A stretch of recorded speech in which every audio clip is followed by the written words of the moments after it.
One. What's going on, everybody? We have the famous Robb Quinn from the sales agency coming all the way from Kansas City, Missouri. Mr. Robb, what is it that you actually do, and how does your company generate revenue, my friend? My man. So we are completely sales focused. We're here to build better sales teams for agency owners, leveraging traditional selling to create elite salesmanship. This is all we do for agency owners. So freaking live and bleed the sales process. I love it. And who's your ideal customer avatar or specific niche? Are you purely going after agencies, or do you also work with other companies too? Break that down for me really quick. Over the last 2.5 years, it's been just agencies, whether that be cool. in any space online, from marketing to finance to fitness, SaaS, etc. Love it, man. And how many team members do you currently have on your team? And just give me a quick breakdown of what they do and kind of who they are. Yeah, so we have 13 team members. The core team members are going to be like our sales team. So we have— How many people you have on sales? We have 3 people on the sales closing. They also do some of their own prospecting, but then we have a full-time setter and then a part-time setter. And these people are closing for your company, obviously. They're closed, like the leads that are coming in for the sales agency, right? Correct. Yeah. Love it. So you got 1 prospector, 3 salespeople, and then what else you got? So we have a director of people strategy who she handles basically hiring, firing, recruiting, culture, assets for the team. We have a marketing manager who he's the one that manages a few of the other VAs that deal with copywriting, funnel building, anything from the marketing perspective. Okay. So they deal with like our YouTube SEO, blogs. Then we have a separate media buyer who they just, buy ads all day. Yeah. Buy ads all day. All right. So there's them. Our graphic designer would fall under that team with our marketing manager. And that's our main team. The people that meet for like strategy and mind stuff: marketing manager, operations manager, people strategy, and me. I love it, man. And I've known you for a while. And for the viewers and listeners out there, I know I keep telling the story, but we essentially launched DashClicks in Robb Quinn's group, which is always a fun story to tell, man. So we've known each other now for a couple of years. I think it's been about 2 years or so. We've spoken at events together. We've hung out in different borderline states, I'll call it, because you brought me to a mastermind and I wasn't sure exactly where I was. We were borderline, 2 different states. That was fun. Still unsure about it. The topic is still confusing for me. But so Rob, how many clients are you currently servicing right now? How many active people are in your program? 92. I love that, man. And these are people, obviously, this is a higher ticket program, right? So people come in. Really quick, let's just say I want to join your program. Walk me through the pricing model. How much does it cost to actually work with you? So at the time of you guys listening to this, it's only $5,000 it's a 3-month program. So we have a $30,000 12-month program, a little bit more intimate access with us and one-on-one, but essentially you get onboarded. We take you through a few different steps. We do a survey because we don't know where you're at. We actually survey people 4 times over 3 months. Wow. So yeah, then we do an actual onboarding call to make sure you know what's up in the membership area, but more importantly, what to stay away from. Got you. And this is purely sales training. Just all sales. Now it's a sales system. So it's a sales system. So we do prospecting. We show people also how to set up like a liquidation funnel, because it's a little bit lower risk if you do it the right way. And then client retention and upselling. All right, and we're going to dive into that here in the next couple of questions coming up. Right now, if you can put together your entire list, your email list, your followers on social media, your YouTube subscribers, your chatbot subscribers, whatever it is, if you can put all those people together, how large do you think your actual audience is? So if you have a message that you want to say and you want to fire out that message, how many people are you going to hit with that message? I don't know the difference in the unique because there's some crossover, but the total number, if you add them together, is around 40,000. So that's awesome. So if you have something to say, you're shooting out a message to 40,000 people. Yes. Guys, that's like filling up a freaking football arena of people who are just going to open up Robb's email or open up Robb's chatbot. I love that. Okay, that sounds sexy. So sexy. And Look, we're in 2020 now. Talk to me about what everybody knows is the value ladder, okay? Do you have any like tripwires that lead into other programs and offers? Break that down very quickly for me, what your actual value ladder looks like. Yep. So I won't get into what we're working on now, just what we're currently using. Yeah, let's do that. So we do have a tripwire. It's $27. Okay. The tripwire itself has an average cart value of $54 because of our upsells and downsells. When people come into that, we call them and we do a customer service approach and we book them on a call. That call is geared to get them to invest in our $5,000 program. I want to take one step back. I want to peel the onion back a little bit. Let's just go one step back. And you might know this, you might not off the top of your head, but let's say you get 100 people that buy that $27. Out of those 100 people, how many people actually jump on that call with you? Because I know it's hard to get people to dedicate their time to book a call. So we actually track that. And we have 50% of those people that come in from our buyer leads that actually hop on a call, which is high. Now, do they know that they're coming onto a call where they're obviously going to get, pitched to a higher end product? Because we all do the same stuff. They're very similar style stuff. Do they know that, or is it more of like a breakthrough call where they're, you're going to help them, find some stuff wrong with their agency and then, maybe give them the offer if it's a good fit? Yep. So that's a really great question because everybody does triage calls. We actually do a triage call and we convert the customer service call to make sure they receive the product. And we convert that to a triage call on the same call. Okay. So we transition it over. And our last question on that is always, so would it be okay if at the end of this call, if you ask us to want to buy something else, can we make you an offer? Gotcha. So we ask. You're asking for the permission. Yeah. I got you. Okay, cool. Keep going with your metrics. So let's just say you have a 50% call rate. Out of those 50% of the people, how many actually take you up on your higher level program, which I'm assuming is the next step up in your value ladder, right? After the $27 purchase, what's that? What's the next price tag? 5K? 5K. Yeah. 5K, 3-month program. And how many of those 50 people that take the call actually close? Around 20%. Okay, so. And that's great for high ticket. Mm-hmm. That's honestly great for high ticket. Source. Okay, good. The salesman knows his numbers. Hey. All right, you pass the test. Rob, look, if I can ask you, what was the biggest needle mover in your business? And I'm talking about the one thing that generated you the most dough, the most cash. What was the one thing that you did in the entire history of your business and the sales agency that made you the most money? As a solopreneur, it was identifying my offer and positioning it in a way that was easy to buy for my ideal client. So as a solopreneur, it was that. I love that because most people come on here, they'll be like, oh, we started running Facebook ads, right? Or they'll say something generic like that. But basically you're saying it had something to do with your process, right?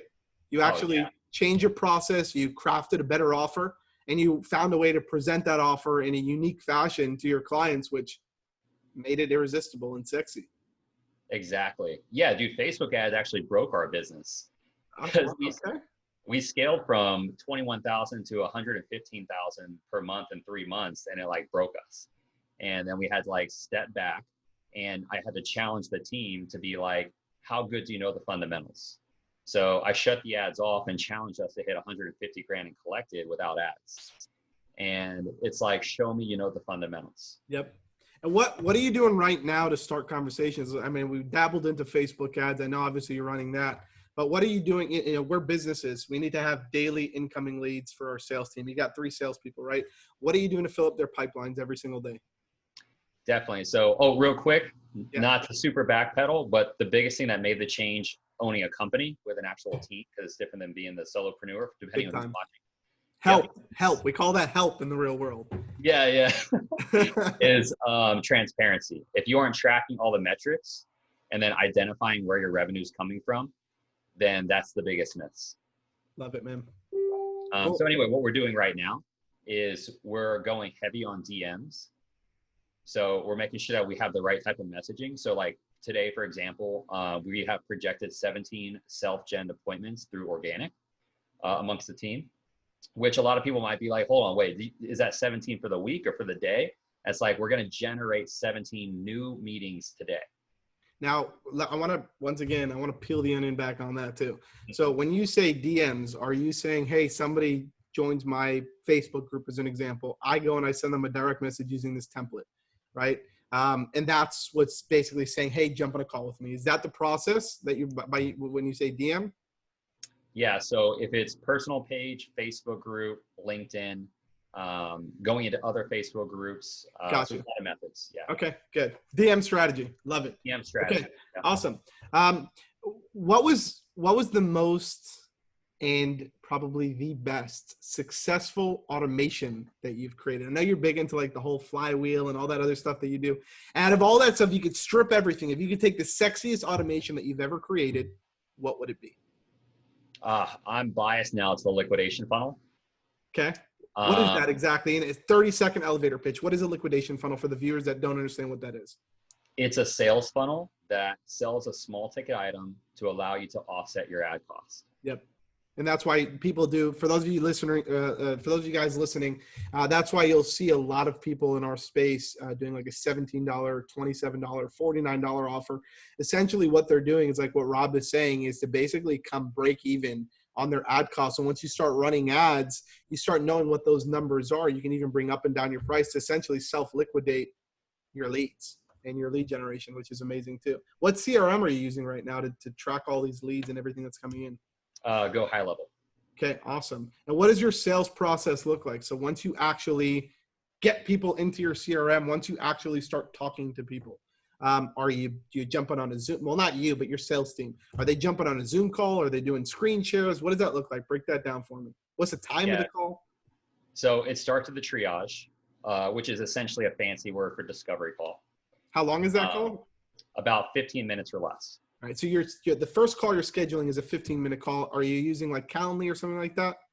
We use Schedule Once. Schedule Once. Okay, cool. I used to use Schedule Once. Awesome. So you schedule once, 15-minute call, sending them there. Sales rep jumps on a call, kind of figures out if it's a good fit, then schedules another call to do a full-blown demo of the 5K program, right? And I'm assuming that call is 30 minutes? 30 minutes to an hour, but actually in between Schedule Once and the triage, we actually have a video that goes out that we refer to as a transfer of trust, which allows them to know exactly what we do and that they're not going to be talking to the owner, they're talking to a member of the team. And then it breaks down like the steps that we have in the sales system. Yep. So it allows them to identify what they're not doing. Is it like almost like a pre-frame video? Would you call it that? It's like a pre-frame. It's like a VSL, but more of a homework-based VSL. So do you feel that increases your show-up rate? And I want to know that too, also, because we, obviously, we have a program too that we do very similar stuff, similar style, different things, but similar as far as like the process that we take, which is always nice to hear everybody's strategy, because I think it's really cool what you guys and other people are doing. Out of those calls that you actually schedule, let's go backpedal right to those 50 calls, right? How many, you said 50% of those people show up to the second call, or 50% of the people showing up to the first call? No. So we have much higher number. I have to look at our sheets, but it's somewhere like 85% show up to the triage. Okay. And then we have about a 40% no-show rate. So 60% show rate on the actual sales call. That's very close to what we have too. We have about a 60 to 70% show up rate on our Dash Elite calls. So right around the same pace. I love it, man. Okay, cool. And then it's, I'm assuming, so 30 to a 1 hour phone call. And are they doing a screen share? Are they talking payment arrangements? What are we doing during that call? All the above minus the actual screen share. We don't do that as much. Well, we don't screen share anything. And we typically don't have video. So what we're looking for, nope. So what's the reason behind that though? Because I actually am an advocate of using video. I actually tell our sales team to turn your video, make sure your freaking video is on when you're on a call. What's the reason behind that? I want to know. Real no psychology behind it. We'll accommodate the buyer. So if their camera's on, our camera's on. I got you. Okay. Yeah, but it's not like something where you're telling your salespeople like, don't turn on your camera, never turn your camera on. Is it because your salespeople are not good looking? We only hire. No, I'm kidding. We hire anybody. I'm just kidding. All right, cool. You don't want to decrease your sales? All right, cool. And look, we know that a bunch of people come into the funnel, but not everyone buys, right? Right. Okay, so let's talk. You said you had a 20% conversion rate of people buying your program. What do you do with the other 80% of the people? So that's where things get nasty. And by nasty, Rob means sexy. Very sexy. Just making sure the viewers are aware. Yes. So anyway, wiki that. So anyway, so I have a little bit of an e-com background when it comes to running ads and whatnot. So our liquidation funnel is set up like an e-commerce funnel. Okay. So if they opt in but don't buy. Are you going to tell me you're hitting them with an abandoned cart, my brother? Is that what you're doing? Oh, dude, you know what I'm doing. Oh my God. Keep going. Because you get me excited now. So if they opt in but don't buy to the $27 offer, we hit them with an email that says, we saw you abandon it. Do you want to buy it for this price instead? What's our price? Was 17? 17. Okay. Yeah. So they you are such a marketer with your 7. Oh, dude, you know. So then they go from there. And then if they don't buy the upsell at 67 and they say, no, they don't want it, it sends it to a page that says, well, do you want it for this price instead? I love that. And then if they do buy it, it sends it to the downsell at the normal price. They say, I don't want the downsell. It says, do you want it for this price instead? You know, it's funny that we had a very similar, we have a program that's called Proven Prospecting Systems, right? It's a $17 program. You go into the program, then there is an up down. This is stupid of me telling the whole back end of the funnel for the people who might actually go buy it, because now they're going to get all the freaking discounts, but whatever, we'll talk about it for educational purposes, right? You go in, you buy a $17 product, and then we hit you with the next step up, which is our irresistible sales formula. It's another sales training, right? And that's $97. And then if you don't buy that, we bring you, if you do or you don't buy that, we bring you to another offer. So there's three separate offers, which is our Dash Accelerator program. Dash Accelerator program is $397. If you're like, no, I don't want it, take me to the checkout page. Next one, we downsell you again to $297. No, I don't want it. We downsell you again to $197 on the Dash Accelerator. You guys would not believe how many people actually start taking you up on these downsell offers, because it's like so sweet, so good that you don't want to let it go. Yeah. So I love that, man. Rob, how much revenue have you? I know you're big on numbers, man, and I see the screenshots on Facebook, and I heart every single one of them with a GIF that's the little famous GIF, because I know that's our little thing that we have together. But how much revenue has your company, the sales agency, generated in the last 12 months? We're sitting at, in the last, so including last year, not just this year? Just, let's say last 12 months, push back 12 months, how much, roughly? Give me a rough number. I think we're at like 1.1. Okay. 7-figure mark, ladies and gentlemen. 7 figures. Yeah. Over 7 figures with a team of 13 people. Okay? You're riding lean, brother. You are riding lean, and that's phenomenal. Okay? Where do you see yourself at, fast forward 12 months from today? Because I know you're a forecast guy. Where do you see yourself at in 12 months from today? Yeah, so in 12, I know this doesn't answer that question exactly, but our goal is $10 million in sold revenue by the end of 2021. End of 2021. So you got a year and a couple of months, essentially. So you're saying you're going to go from 1.1. Let's just say you close out. What do you think you'll close the year out with this calendar year? We're projecting 1.2. Okay, so you're going to go from 1.2, and then next year you go from 1.2 to 10 million. So how we're doing that? A couple things. So you have to have the stuff laid out, guys, if you're going to make freaking jumps like that. But the way that's going to work is we're increasing the price of our core programs. That's, by the time you're watching this, it may not be that anymore. It'll be like 10,000. We're going to increase the price of our elite program, which you heard is 30,000. So it won't be that anymore. We're going to have merch, which is going to be sold on our podcasts, which we're on a podcast now, but it'll be sold on our podcast and YouTube, because we drive a lot of organic traffic through that. And we'll be wearing the merch in every video. What's your podcast called? Sales Truth. Sales Truth. Guys, for those of you guys who want to watch it, I'm assuming it's iTunes, Spotify, all that good stuff. By the time people watch this, it'll probably be on there. Yeah. Cool. All right, good. All right, so keep going. So there's going to be the merch. There's going to be a reoccurring product, which will be on the back end of all of our low ticket liquidation funnels. So we're going to have that, and we'll sell it separately. So that's going to be a $97 product. We actually have all the numbers listed out. I'll have them pull up in front of me, like how many we need to sell of each thing in order to hit $10 million in collected revenue. You're doing real forecasting based on historical data. Yes. Yeah. Okay. And see, this is a smart salesman. Okay. This is a smart businessman and an entrepreneur, because you know exactly how much it costs you to get a certain amount of results. And what you're essentially doing is you're amplifying the revenue, or you're amplifying the money that you're putting back into the business. You're increasing your expenses, which most people get scared to do. Okay. You are increasing your expenses. You're saying, hey, instead of spending $50K a month in ads, we're going to spend $300K a month because we know that if we do, this is the results that we can most likely get back, right? So you know your numbers because you have the historical data. I think where most people fail is they don't have any historical data. They're running around with their heads up. They're not using a CRM. They're using Excel. They have zero numbers on metrics of their closing metrics, on the show up rates, on things like that. Guys, if you guys do not have those numbers, you need to go back to school or you need to take a course or something like that. Okay. And that's just me being truthful with you. Yeah.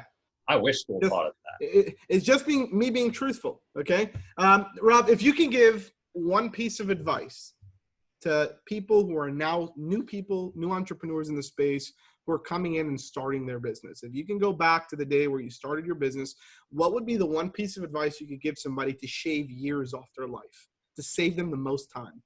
If people are just starting out, my advice to you is to get one thing to sell, to not overthink it, and don't add anything to it. And simplify the process basically in one offer.